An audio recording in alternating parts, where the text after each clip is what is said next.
जय हिंद guys. Now we start our next video lecture. अपनी कड़ी को आगे बढ़ाते हैं। अगेन लीनियर अलजेब्रा का हमने 2 क्वेश्चन पिकअप किया है। हालांकि ये क्वेश्चंस कोई बड़ा टफ नहीं है, बड़ी कोई लॉजिक और कंसेप्ट नहीं है, बावजूद इसके कुछ ऐसी चीजें हैं जो क्वेश्चंस को दमदार बना देते हैं। जनरली स्टूडेंट जो है एक रिजल्ट याद रख लेते हैं, उस रिजल्ट पे इस क्वेश्चंस को वो हाँकते रहते हैं, तो वो सब गलती थोड़ी नहीं करनी है। थोड़ा यहाँ सीखना है, प्रूफ को सीखना है। अगर आप प्रूफ सीखते हैं तो फिर आपके लिए क्वेश्चन ऐसे कैसे भी बनते रहे, कोई प्रॉब्लम नहीं है।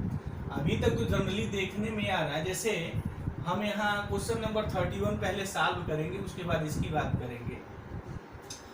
ये जो क्वेश्चन है वो इनर प्रोडक्ट पूछा जा रहा है कि ये जो फंक्शन डिफाइंड है वो इनर प्रोडक्ट है या नहीं, इस पे बात की गई है। अब जनरली यहाँ आर स्क्वायर पे डिफाइंड है, तो जो मैट्रिक्स बनता है 2 ऑर्डर का, inner product third trick result पता है और ट्रिक मारा हो गया। लेकिन अगर कहीं वो इनर प्रोडक्ट आर क्यूब पे डिफाइंड हो जाए, 3 ऑर्डर का मैट्रिक्स बनने लगे, तो फिर वो जो ट्रिक रिजल्ट होगा ना, थोड़ी वो प्रॉब्लम क्रिएट करेगा। हो सकता है कि प्रॉब्लम क्रिएट करे। और बहुत सारी चीजें ऐसी हैं जो हम प्रूफ करेंगे। आप देखिएगा, जब हम प्रूफ करेंगे तो उस प्रूफ से बहुत सारी चीजें निकल के आएंगी, जो आप बहुत सारी चीजों को सीखेंगे। तो हमारा जो उद्देश्य है इस क्वेश्चंस के उठाने के पीछे यही है। बहरहाल अगर इसको मुझे लगाना है या आपको एग्जामिनेशन साल में लगाना है, तो use the result and with in minute इस क्वेश्चंस को सॉल्व करेंगे, कोई प्रॉब्लम नहीं है। बट आप प्रूफ सीखिए, जो मेरा उद्देश्य है, जो मुझे करना है। अगर आप प्रूफ सीखते हैं तो definitely you are the master of the mathematics. तो आपको मास्टर ऑफ द मैथमेटिक्स ही बनना है, मैथमेटिक्स ही सीखनी है। रिजल्ट तो उसका जो है आपका बाई प्रोडक्ट है, तो बाई प्रोडक्ट से कोई बहुत ज़्यादा मीनिंग नहीं है, तो आना ही आना है, आपको आएगा ही आएगा। प्रूफ चलते हैं, पहले क्वेश्चंस पढ़ते हैं, उसके बाद इसके हम प्रूफ पे आते हैं, एक एक चीज़ की एनालिसिस करते हैं। देखिए, और जो रिजल्ट है कैसा, उसका एक बाई प्रोडक्ट, एक प्रोडक्ट बन के कैसा निकलता है कि for A B belongs R. यह एक नई बात आई है थोड़ी। ए बी कहाँ है? For A B belongs R, कोई रियल नंबर है, और रियल नंबर कैसा है उसके बारे में कुछ नहीं कहा है। वो 0 हो सकता है, नहीं भी हो सकता है, कुछ भी हो सकता है। लेट पी एक्स वाई, ये फंक्शन डिफाइंड है दिस मच। अब आगे पूछा है कि for what values of A and B. अच्छा, ए और बी के बारे में पता करने के लिए पूछा है। Does P such that this, ये जो फंक्शन है, define an inner product. A B की वैल्यू क्या होगी कि ये जो फंक्शन है वो इनर प्रोडक्ट होगी। ओके, तो अब जैसे हम लोग रिजल्ट जब इसका यूज करते हैं तो कैसे निकालते हैं कि हम जनरली अगर कोई हमारा फंक्शंस दिया हुआ है, डिफाइंड है, तो इनर प्रोडक्ट बनाने के लिए हम लोग मैट्रिक्स कैसे यूज करते हैं? मैट्रिक्स ऐसे यूज करते हैं, जो फंक्शन है आपके पास एफ अल्फा 1 अल्फा 1, या थोड़ा इनर प्रोडक्ट को लोग ऐसे यूज करते हैं, जो नोटेशंस है तो वो यूज कर लें। बहरहाल बहुत सारी नोटेशंस की गेम है, जैसे यहाँ फंक्शन ही लिख दिया गया, a alpha 1 alpha 1 alpha 1 alpha 2 this, a alpha 2 alpha 1 और ये अल्फा 2 अल्फा 2। बता रहे हैं क्या है? where alpha 1 alpha 2 be the what standard basic। यहाँ क्या है? आर स्क्वायर है, तो आर स्क्वायर का स्टैंडर्ड बेसिस तो पता है ना क्या होता है? वो ये होता है 1 0 एंड 0 1, ये है। अगर alpha 1 alpha 1 alpha 1 alpha 2 alpha 2 alpha 1 alpha 2 alpha 2, अब ये इनर प्रोडक्ट होगा हमारा। कंडीशन ये होगी कि ये जो मैट्रिक्स बनेगा, ये मैट्रिक्स डेफिनेटली सिमेट्रिक होना चाहिए और पॉजिटिव डिफरेंट होना चाहिए, तो फिर वो इनर प्रोडक्ट हो जाता है। तो इसका एक बाई प्रोडक्ट है, बट अब इसका प्रूफ नहीं है। जनरल प्रूफ कैसे होगा अभी हम करने जा रहे हैं, बाकी अभी इससे लगाएंगे तो मैटर एक लाइन में फिनिश हो जाएगा। अब अल्फा, अगर ये लिख करके आप यहाँ सब्स्टिट्यूट करें, निकालेंगे, तो यहाँ ए स्क्वायर आएगा, यहाँ ए बी आएगा, यहाँ ए बी आएगा और यहाँ बी स्क्वायर आएगा। तो पॉजिटिव डिफरेंट के लिए 2 ऑर्डर के मैट्रिक्स में क्या है? पॉजिटिव है, और इसका डिटर्मिनेंट भी पॉजिटिव होना चाहिए। तो देखेंगे इसका डिटर्मिनेंट निगेटिव हो जाएगा। ए बी की कोई भी वैल्यू लिखेंगे निगेटिव हो जाएगा। तो ए बी के किसी वैल्यू के लिए इनर प्रोडक्ट नहीं है ये। जब इस रिजल्ट का यूज करेंगे तो धड़ल्ले से आंसर आपको मिल जाएगा। बट आप ये यूज मत करिए, आप प्रूफ सीखिए। ये देखिए प्रूफ का नज़ारा कैसा आता है, आनंद आएगा आपको। अगर सीरियसली अगर वॉच करेंगे तो डेफिनेटली ये मैं 100% बात कह सकता हूँ, आप मैथमेटिक्स सीखेंगे। तो आइए मैथमेटिक्स सीखिए, चलते हैं। इनर प्रोडक्ट की जब बात आती है ना, तो इनर प्रोडक्ट क्या कहता है कि अगर कोई प्रोडक्ट आप डिफाइंड करते हैं फंक्शन के रूप में, तो जनरली मैं ये यूज कर रहा हूँ for any vector alpha beta, ये आपका बीटा अल्फा होता है, यहाँ बार हो जाता है बट बार मैं नहीं लिखने जा रहा हूँ क्योंकि आर स्क्वायर पे डिफाइंड रियल नंबर पे डिफाइंड रहती है, तो सिमेट्रिक प्रॉपर्टी कहते हैं। एक प्रॉपर्टी ये है कि अल्फा अल्फा ये जो होता है ना ऑलवेज ग्रेटर देन जीरो होता है, और alpha alpha is equal to zero होगा इफ एंड ओनली इफ वो वेक्टर जीरो होना चाहिए। उसके बाद एक और है A alpha B beta gamma, ये लीनियरिटी प्रॉपर्टी है, ए अल्फा गामा और बी बीटा गामा। अगर ये vectors for all alpha beta gamma belongs R square, अगर ये कंडीशन सेटिस्फाई कर रही है इतनी, तो जो फंक्शंस जो भी कुछ डिफाइंड किया गया है this is the inner product. तो जिस भी वेक्टर स्पेस में वो फंक्शंस डिफाइंड किया गया है this function is what inner product, वो इनर प्रोडक्ट होता है अगर ये कंडीशन सेटिस्फाई है। और बेसिकली एक और ट्रिक आपको बता दें, जब भी आप इनर प्रोडक्ट ऐसे चेक करें ना, तो बेसिकली आप इन तीनों को देखें, लीनियरिटी प्रॉपर्टी तो मिलती ही मिलती है। हाँ, हो सकता है कि ये सब मिले लीनियरिटी प्रॉपर्टी न मिले, तो अगर लीनियरिटी प्रॉपर्टी नहीं मिलती है तब भी वो इनर प्रोडक्ट नहीं होगा। अब यहाँ क्या देखते हैं, पॉजिटिव डिफिनिट देखते हैं, तो आप देखिए कैसे हम राइट प्रोडक्ट के रूप में निकल के आएंगे। ये अल्फा बीटा बीटा अल्फा होगा, यहाँ अल्फा बीटा क्या है, वहाँ आप देख रहे हैं कि यहाँ जो x1 y1 है, एक बात यहाँ छूट गई है, आप ध्यान दे दें कि ये जो हमारा x है ना वो x1 x2 है, और यहाँ जो y है, जो ये y है वो हमारा y1 y2 दिस। तो देखिए यहाँ लीनियरिटी प्रॉपर्टी है, वैसे ही चेक कर सकते हैं। तो पहला x है x y, मीनिंग ये है x1 x2 this, y1 y2 this, और ये प्रोडक्ट आपका डिफाइंड है, लिख दे रहा है एक बार, a square x1 y1 a b x2 y2 plus A b x1 y2 plus b square x2 y2।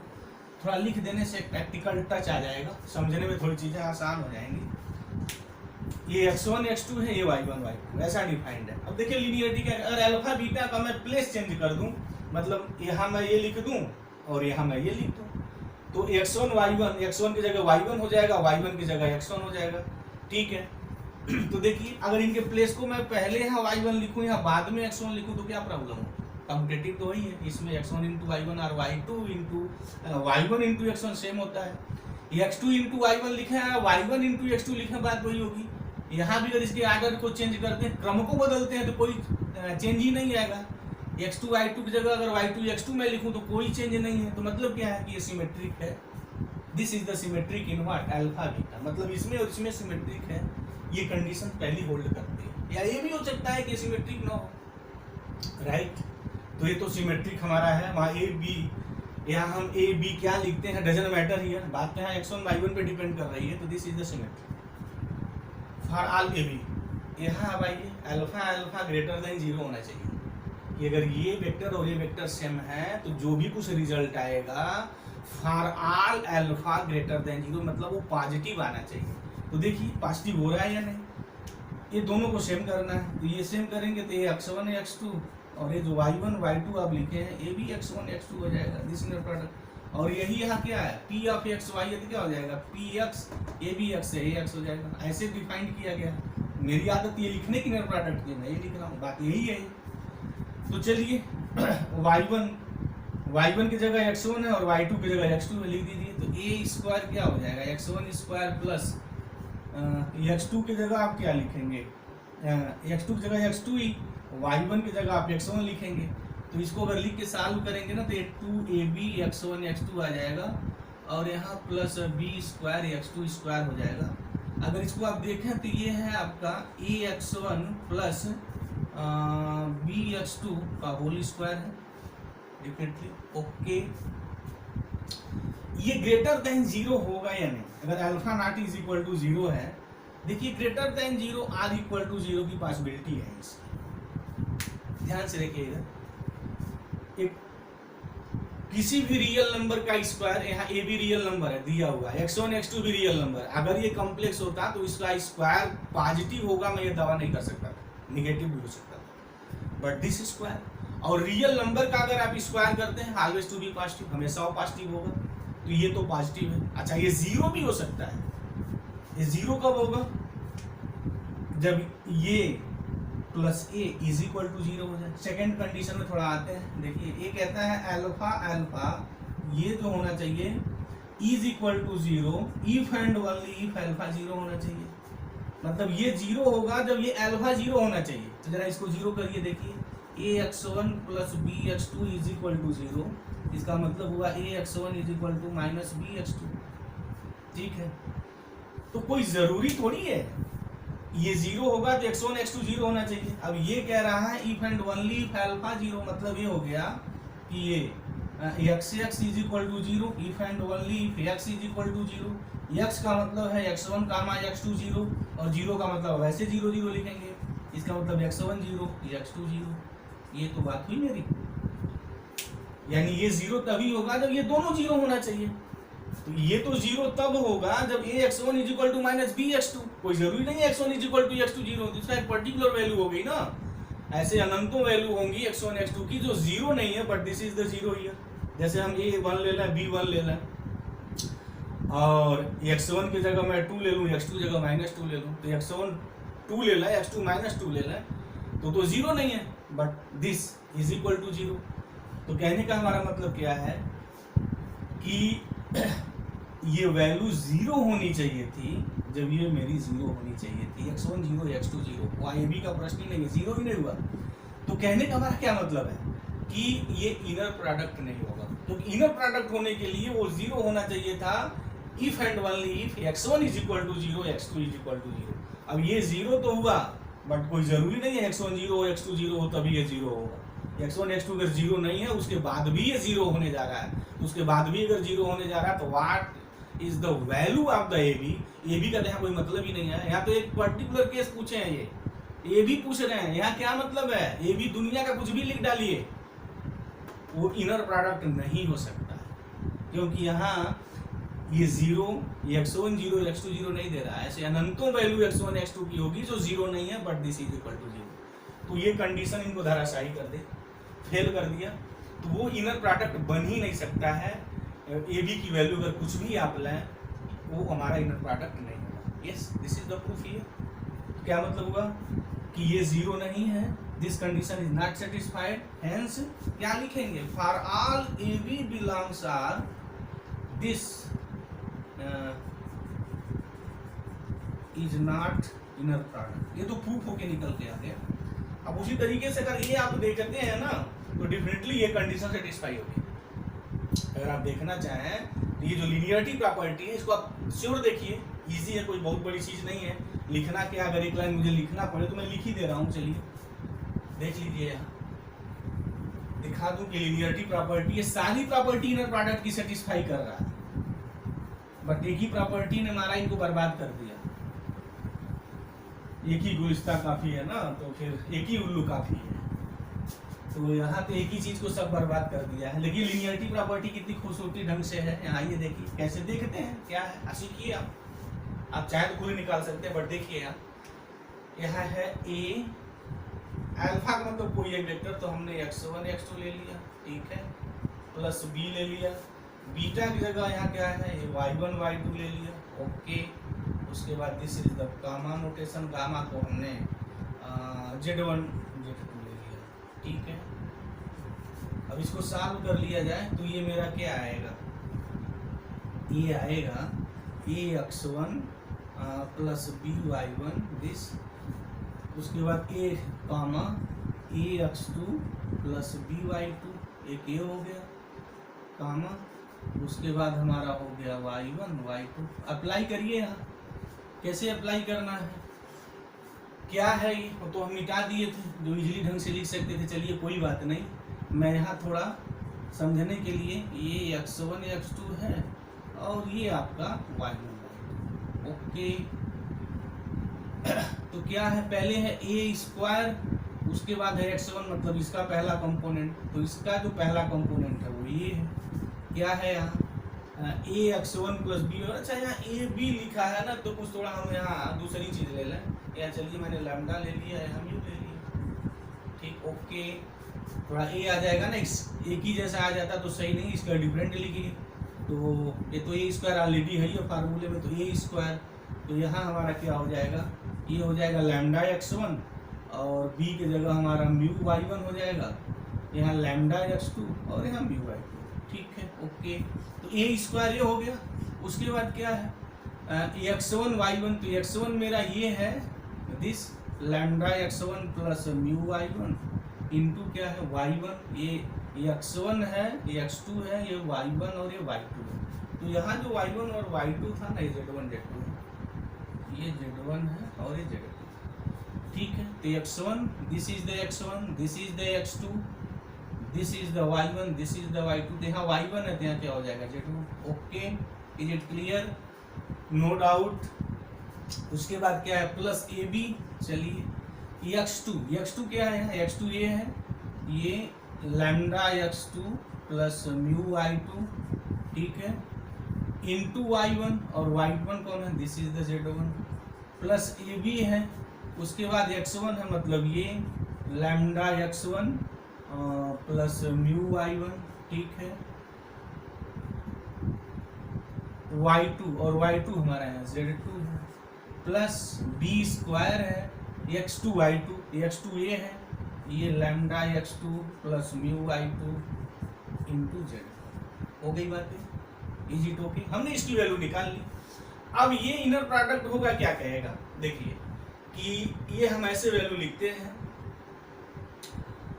यहाँ जो है आपका लैम्डा लिखा है और यहाँ म्यू लिखा है, तो क्या आना चाहिए, लीनियरिटी प्रॉपर्टी ये कहेगी कि ये लैम्डा यहाँ अल्फा गामा आना चाहिए, प्लस म्यू बाहर होगा, बीटा और गामा आना चाहिए। हम पूरा से नहीं दिखाएंगे, थोड़ी चीज दिखाएंगे, बाकी एज इट इज हो जाएगा। चलिए देखिए, यहाँ हो गया लैम्डा। अच्छा, थोड़ा अल्फा की मैं बात यहाँ लिख दूँ।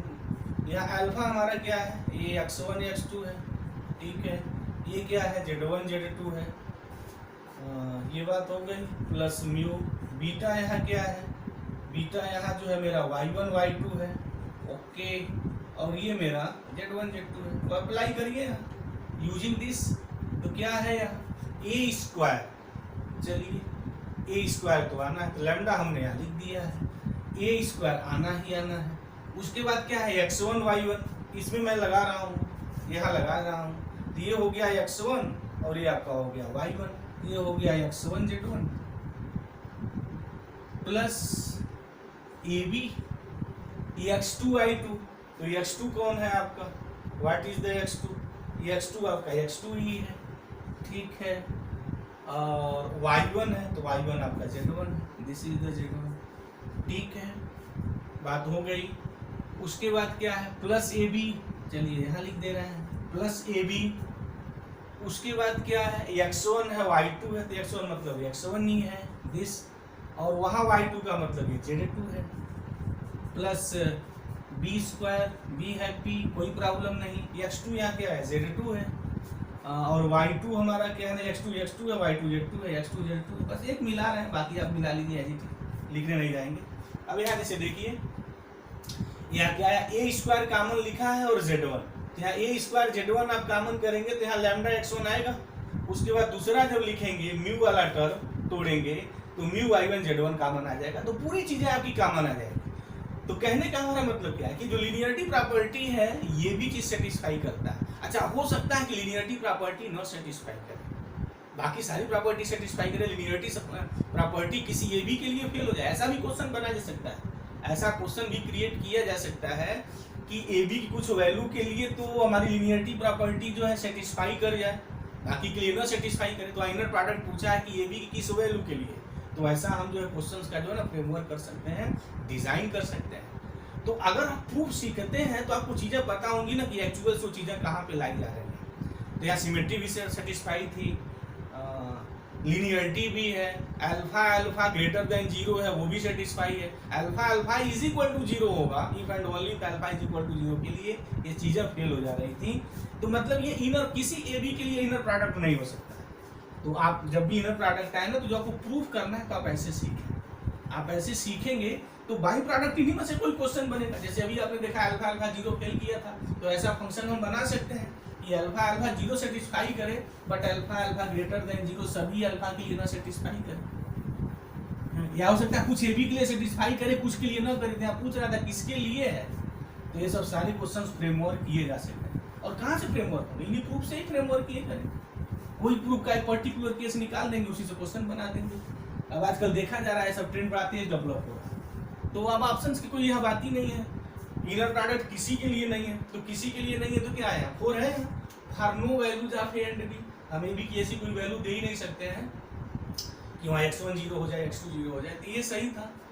बाकी तो हमने प्रूफ किया कि सही ही नहीं हो सकता। आपने प्रूफ को भी देखा, what is the reason, what is the reason this is the right here. बाकी जो रिजल्ट होते खड्डे लग गया एग्जामिनेशन हाल में तो ठीक है, लेकिन अगर आप मैथमेटिक्स सीख रहे हैं तो आपको प्रूफ जो है कायदे से आना चाहिए।